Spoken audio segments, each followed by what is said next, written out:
keperluan perjalanan dinas, dokumen apa saja sih yang diperlukan? Nah, pada kesempatan kali ini, saya akan menjelaskan secara singkat ya teman-teman. Saya di sini berperan sebagai sekretaris. Keperluan perjalanan dinas yang pertama yaitu surat perintah perjalanan dinas. Yang kedua, yaitu surat tugas perjalanan bisnis. Dan ini adalah dokumen eksternal yang sudah saya siapkan untuk perjalanan bisnis ke negara Kanada. Saya menyiapkan dokumen paspor sebagai bukti kewarganegaraan. Yang kedua, saya menyiapkan visa sebagai tanda izin atau tanda masuk ke negara lain. Kemudian, yang ketiga, saya menyiapkan yellow card atau kartu kesehatan agar kita bebas dari penyakit, virus, bakteri, dan lain sebagainya. Kemudian, ini adalah tiket pesawat yang sudah saya pesan di Traveloka untuk perjalanan Jakarta, Vancouver, dan Montreal. Lalu saya pesan tiket hotel untuk penginapan pimpinan dan tiket pulang kembali ke Jakarta. Ini adalah lembar checklist perjalanan sebagai pedoman dokumen-dokumen yang dibutuhkan untuk perjalanan bisnis Ibu Naila ke Kanada. Selain checklist perjalanan, saya juga telah membuat daftar perjalanan bisnis ke Kanada atau jadwal kunjungannya, itinerary, dari mulai Bandara Soekarno-Hatta.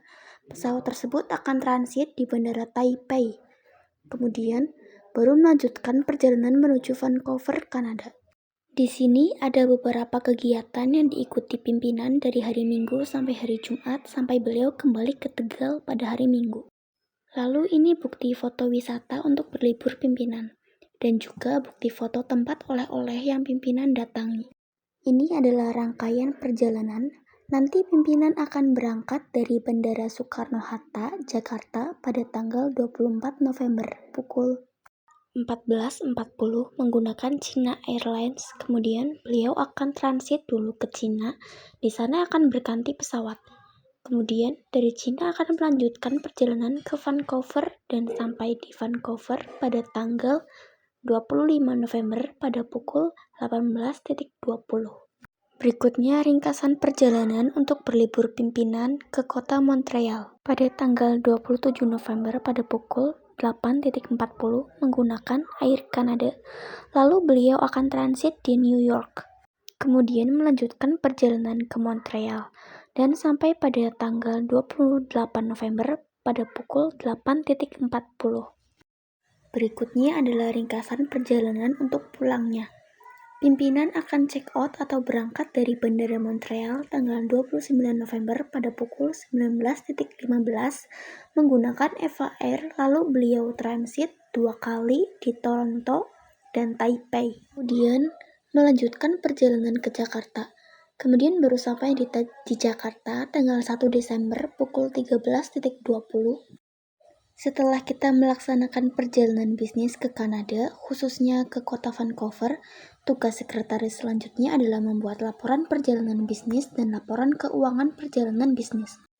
Di sini sudah terlampirkan semua laporan kegiatan perjalanan bisnis yang sudah dilaksanakan oleh Ibu Naila, dan inilah laporan keuangan perjalanan bisnis dari tanggal 24 sampai 1 Desember 2024 ke benua Amerika Utara ke negara Kanada. Untuk total pengeluaran Rp96.927 terbagi menjadi 4, ada harga tiket Jakarta ke Vancouver, lalu Vancouver ke Montreal, dan tiket pulang lagi ke Jakarta. Kemudian akomodasi hotel 2 malam di Vancouver dan 2 malam di Montreal.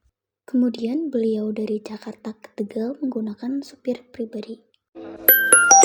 Jangan salah pasangan. Jangan salah.